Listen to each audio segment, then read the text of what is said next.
ese waba wibaza uko wamenya igihe cyawe cy'uburumbuke ukoresheje ukwezi kwawe?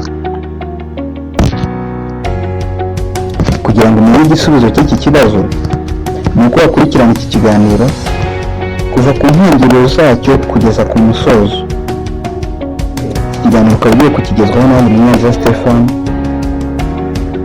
hano muri Imenye Mubyeyi. Ni karibu. Turategura iki kiganiro twifashishije ibitabo byinshi bitandukanye, tukaba turi buze kubibereka ku mpera zabyo. Ndabizi abantu benshi bakunda kwibaza ibibazo bitandukanye, cyane cyane ku bijyanye n'ubuzima bw'imyororokere, ariko nta handi hantu na hamwe wakura igisubizo cy'ibyo bibazo byose mwibaza uretse aha ngaha muri Imenye Mubyeyi. Kuko aha muri Imenye Mubyeyi tugerageza gukora uko dushoboye kose kugira ngo ubuzima bwanyu bumere neza. Akaba ariyo mpamvu tubasaba kugira ngo mukore subscribe, hanyuma ibiganiro tuzabagezaho ubutaha bizabashe kubageraho kandi bibashe kubagirira umumaro.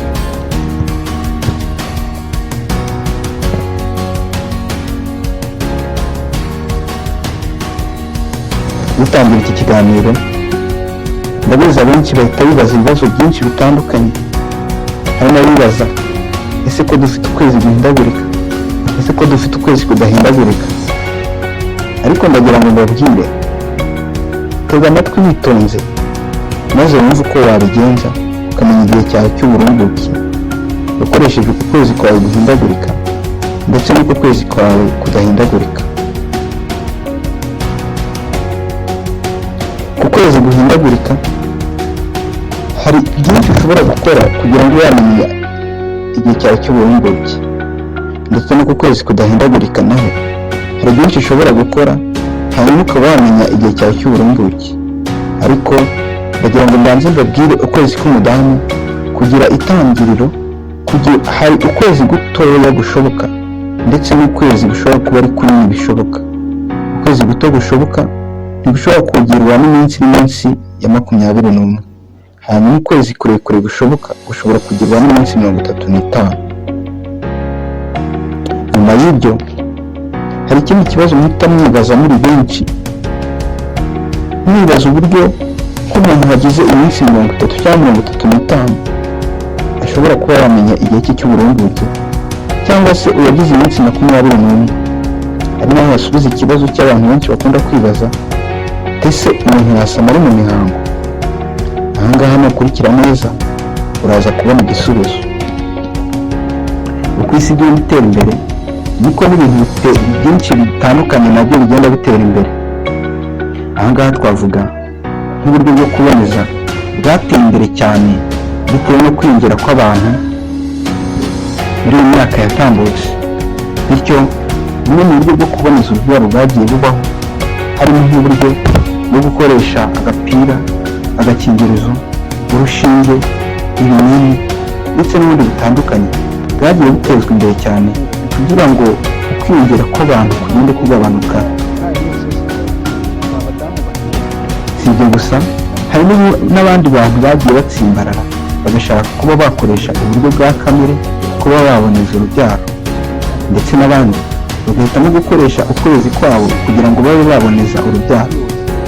Ariko byose ntabwo ari ko binganya amahirwe yo kuba wasama cyangwa se utasama.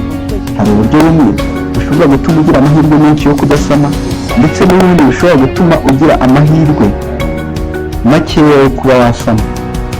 Urugero ni nk'ubu buryo ngiye kubigisha, kuko ubu buryo ngiye kubigisha bufite 76% yo kukurinda gusama, hanyuma 24% ukaba wasama.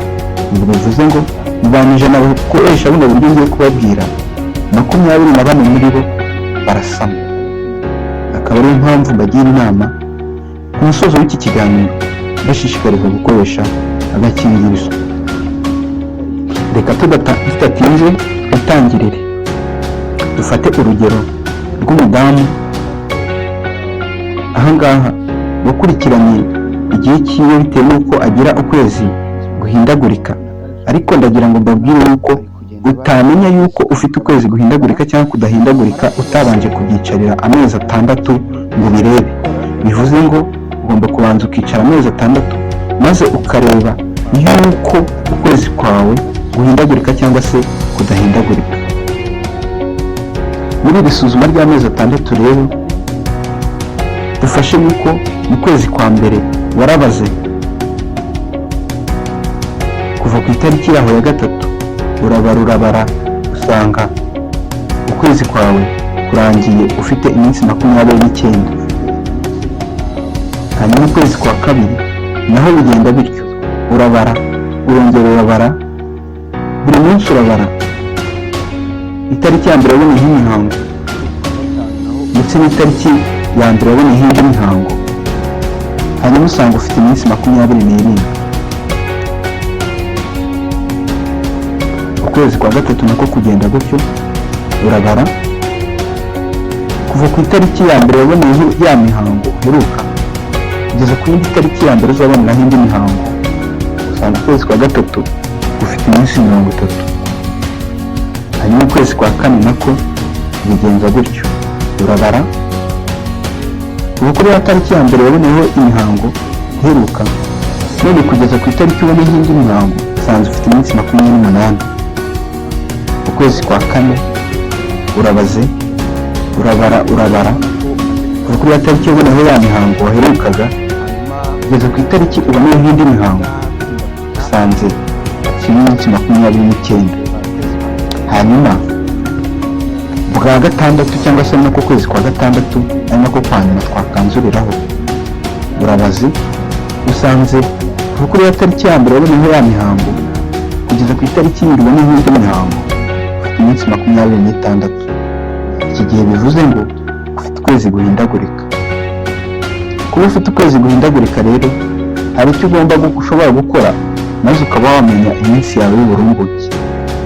Iki ngiki ibitabo byinshi hari icyo bibivugaho, ni ugufata ukwezi kwawe kunini kwagize iminsi myinshi, hanyuma kuri uko kwezi kwagize iminsi myinshi ugakuramo 11. Hanyuma ku kwezi kwagize iminsi mikeya ugakuramo 18. Nufata ukwezi kwagize iminsi myinshi ni ukwezi kwagize iminsi 30. Uku kwezi kwagize iminsi 30 rero uragufata hanyuma ukuremo 11 uhita ubona 19. Nufata ukwezi kwagize iminsi mikeya ni ukwezi kwagize iminsi 26. Uragufata hanyuma ukuremo 18 uhita ubona 8. Ubwo bivuze ngo igihe cyawe cy'uburumbuke ni kuva ku munsi wa 8 kugeza ku munsi wa 19. Usubire kuri ya kalendari yawe maze urebe umunsi wa 8 kugera ku munsi wa 19 muri ya mezi wagiye ureba, maze ugenda ureba igihe cyawe cy'uburumbuke. Reka tudatinze kwikomereza. Nubwo wowe warebye ukwezi kwawe ugasanga gufite iminsi igenda ihindagurika, hari undi ushobora kureba, undi mudamu ararebye asanga mu kwezi kwa mbere 27, ukwa kabiri 27, ukwa gatatu 27, ukwa kane 27, ukwa gatanu 27, ukwa gatandatu 27. Kuri uyu rero ufite iminsi 27 idahindagurika, nawe kugira ngo amenye igihe cye cy'uburumbuke ashobora kuba yakoresha formule ebyiri. Formule ya mbere niyo gufata kwa kwezi ko ku minsi 27 hanyuma agakuramo 11 akabona 16, hanyuma akongera akagufata agakuramo 18 akabona 9, hanyuma akabona ko ukwezi kwe ari ukuva ku munsi wa 9 kugera ku munsi wa 16. Ngira ngo mubyitondere, ntabwo kuva ku munsi wa 9 kugera ku munsi wa 16 bivuze ko ari ku itariki 9 z'ukwezi, ahubwo bivuze niba waratangiye imihango kuri iriya tariki y'ukwezi, kuri iyi tariki nibwo uzaba ushobora kuba utasama, wasama. Hanyuma indi formule ya kabiri ni ukumenya igihe igi rizasohokera. Iki gihe azafata kwa kwezi ko ku minsi 27 hanyuma akuremo 14. Nakuramo 14 azabona ko igi rizasohoka ku munsi wa 13. Nituvuga igi wumve intangangore. Hanyuma iyo amaze kubona 13 iyo igiye isohotse bishobora gutegereza iminsi 3. wafata ya 13 ugateranyaho 3 ukabona 16. si ibyo gusa kandi igi rishobora no kuhagera rigasanga intangangabo zigihari, kuko intangangabo zishobora gutegereza iminsi igera kuri 5. ubwo bivuze ngo ufata wa munsi wa 13 ugakuramo iminsi 4 muri foromire, kuko uyu munsi wa 4 nawo uba uri muri iyo ngiyo, hanyuma ikaba iminsi 5 intangangabo zishobora gutegereza, hanyuma ukabona 9. hanyuma urabona ko igihe cye cy'uburumbuke ari kuva ku munsi wa 9 kugera ku munsi wa 16 nk'ibyo twabonye haruguru.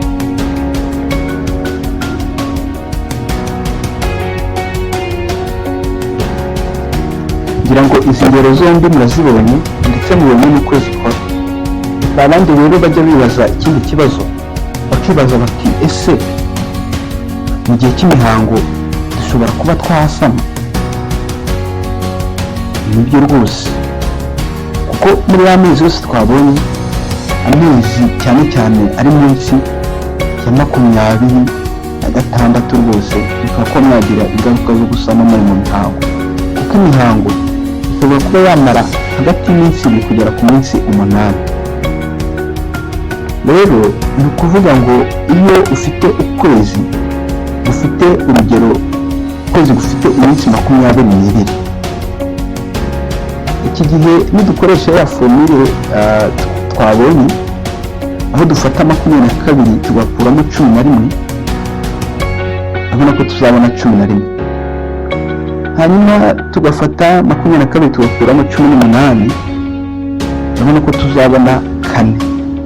ubwo bivuze ko umunsi w'uburumbuke wawe ari kuva kuri wa munsi wa 4 kugera ku munsi wa 11. ushobora no gukoresha ya formule yindi twabonye, aho ufata 22 ugakuramo 14, hanyuma ukabona igihe igihe rizasohokera. urabona ko nufata 22 ugakuramo 14 uzabona 8. hanyuma nubonye 8 ku minsi igihe itegereza wongeraho 3 ukabona 11. hanyuma intangangabo iminsi zamara zitegereje nazo ugakuramo 4 ukabona 4. bivuze ngo kuva ku munsi wa 4 kugera ku munsi wa 11 iki gihe ushobora kuba wasama. ahangaha ariho tugaruka nanone kuri bya biri twabonye haruguru tukabihuza, urabona ko formule zose zihura. bityo rero ku munsi wa 4 iki gihe rwose, iki gihe uzaba ukiri mu mihango byanze bikunze, kuko imihango umuntu ushobora rwose kuba yategereza ikaba yamara nk'igihe twababwiye haruguru, kuva ku minsi 2 kugera ku minsi 8. rero akaba ariyo mpamvu rero dukoze ikigereranyo cyangwa se average, tugafata iminsi 2 tugateranyaho iminsi 8, tubona ko average ari iminsi 10. iyi minsi 10 rero average iminsi 10, hanyuma tukagabanya 2. iyo ugabanyije 2 urabona kubona 5. aka 5 rero kakaba kavuze iminsi umudamu amara mu mihango byanze bikunze. ku munsi wa 4 rero byanze bikunze waba ugiye iminsi 5 uzaba ukiri mu mihango. bivuze ngo uramutse ukoze imibonano kuri uyu munsi wa 4, igihe rwose ni igihe cyawe cy'uburumbuke. ku munsi wa 5 ni igihe cyawe cy'uburumbuke.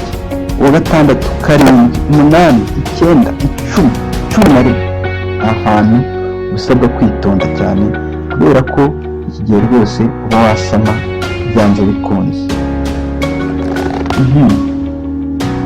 reka twifatire urugero wenda rutoya kugira ngo tubisobanukirwe kurushaho.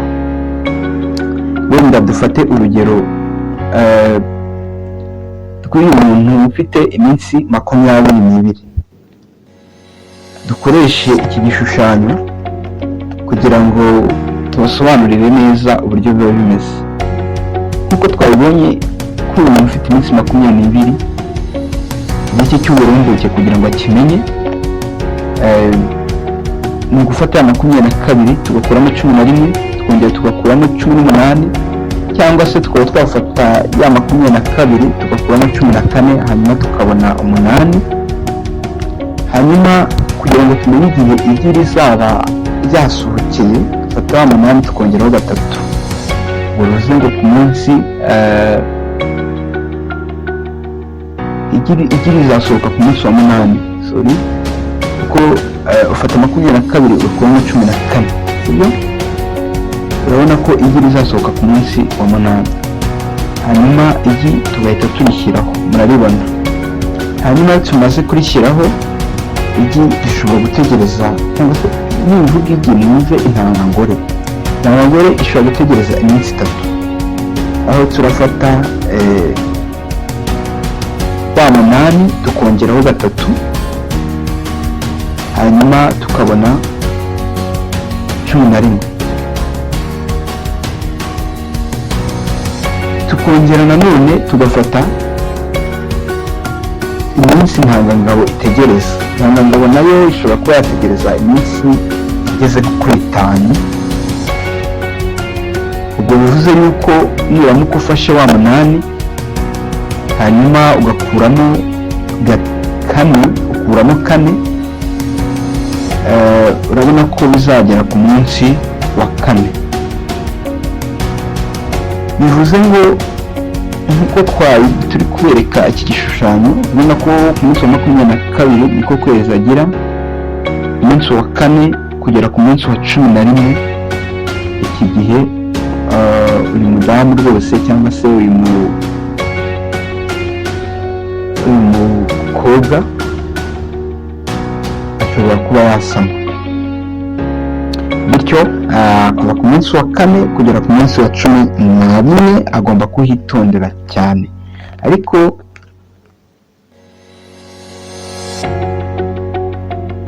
mbere y'uyu munsi wa 4 ni ku munsi wa 3, wa 2 n'uwa 1, iki gihe ntago ushobora gusama. hanyuma kuva ku munsi wa 12 kugeza kuri wa munsi wa 22 iki gihe nabwo ntago ushobora gusama. kubw'izo mpamvu hakaba hari abantu rero bagenda babyitiranya, ugasanga niba umuntu abonye ahangaha ku muntu w'iminsi 20 tubikoze gutya akumva nawe niko bimeze. oya, gusa mwese muze gukora umwitozo, fata ukwezi kwawe hanyuma aka kantu gakoreshe, ufate igihe ukwezi kwawe kumara, hanyuma ukuremo 14 ubone igihe igi rizaba ryabonekeye, cyangwa se intangangore izaba yasohotse.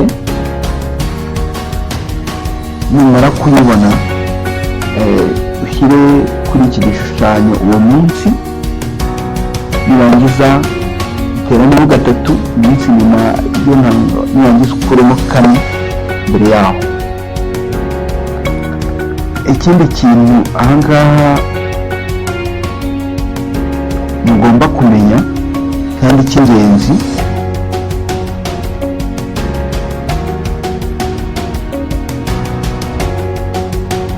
nuko iyi minsi 14 ya nyuma yuko igi riza itajya ihindagurika, ariko iminsi ya mbere yuko igi riza irahindagurika. ubwo bivuze ko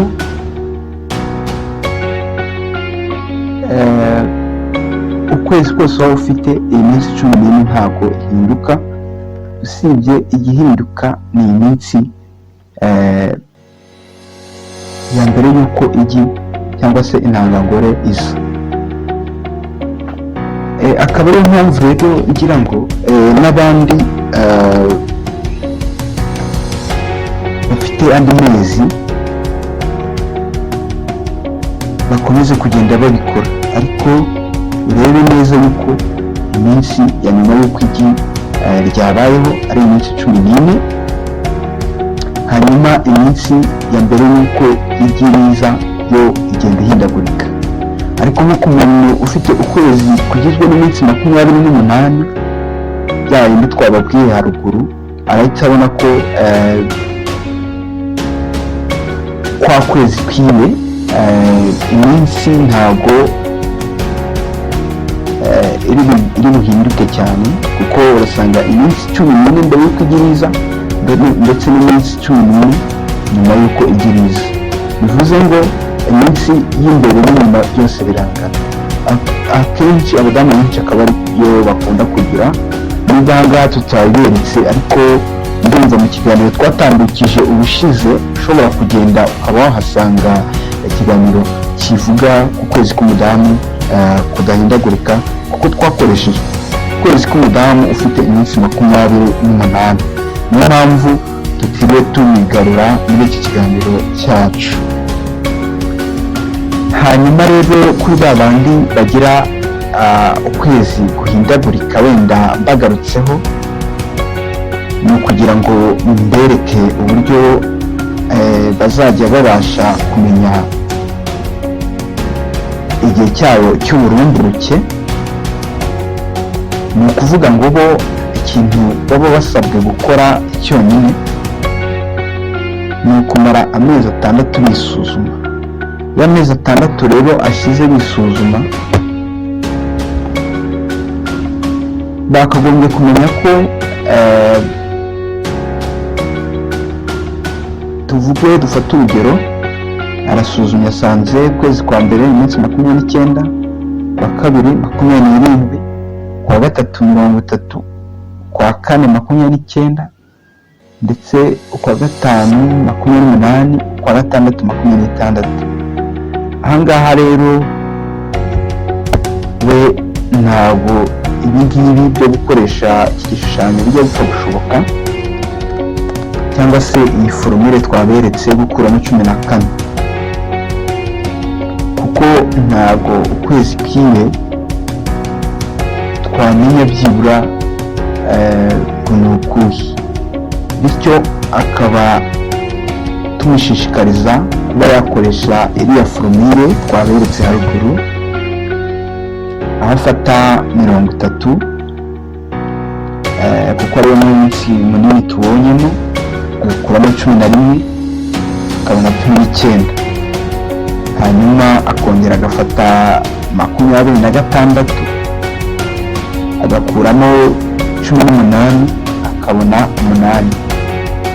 Bivuze nk'iki rero, ni gufata ukwezi kurekure kuramo 11, hanyuma ku kwezi kwagize iminsi mikeya gakuramo 18, hanyuma igihe cye cy'uburumburuke cy'uyu mudamu twafashe ni kuva ku munsi wa 8 kugera ku munsi wa 9.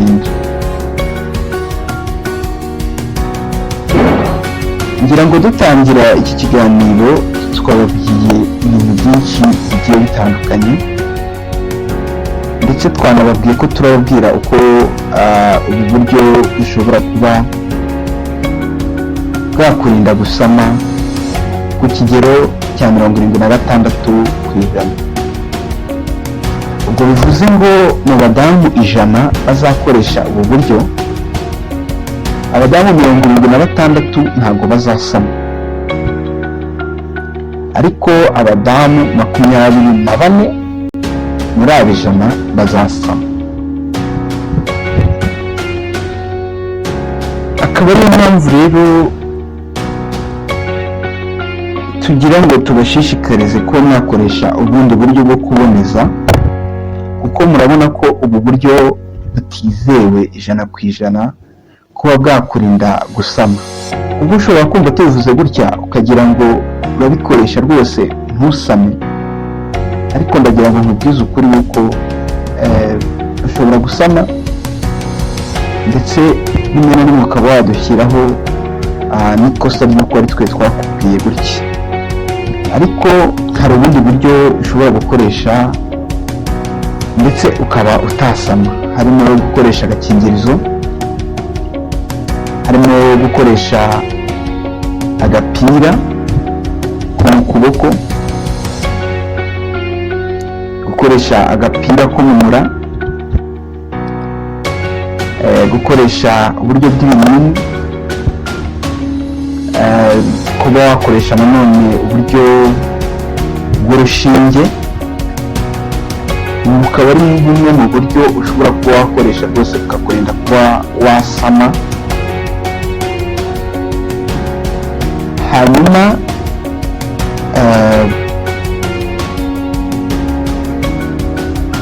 nk'inama twabagira ni uko buno buryo ntabwo burinda indwara zandurira mu mibonano mpuzabitsina ndetse na virusi itera sida, bityo rero nkaba mbakangurira kugira ngo mube mwakoresha agakingirizo mu gihe muri gukora imibonano mpuzabitsina.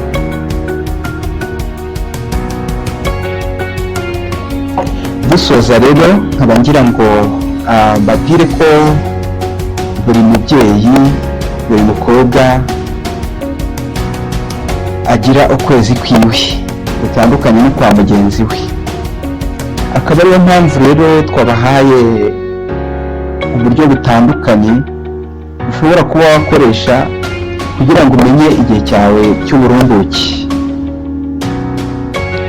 Nahawe rero kugira ngo uhitemo muri buriya buryo twabahaye, niba wabasha kumenya igihe cyawe cy'uburumbuke, hanyuma rero byagufasha kuba wakirinda kuba watwara inda itateguwe.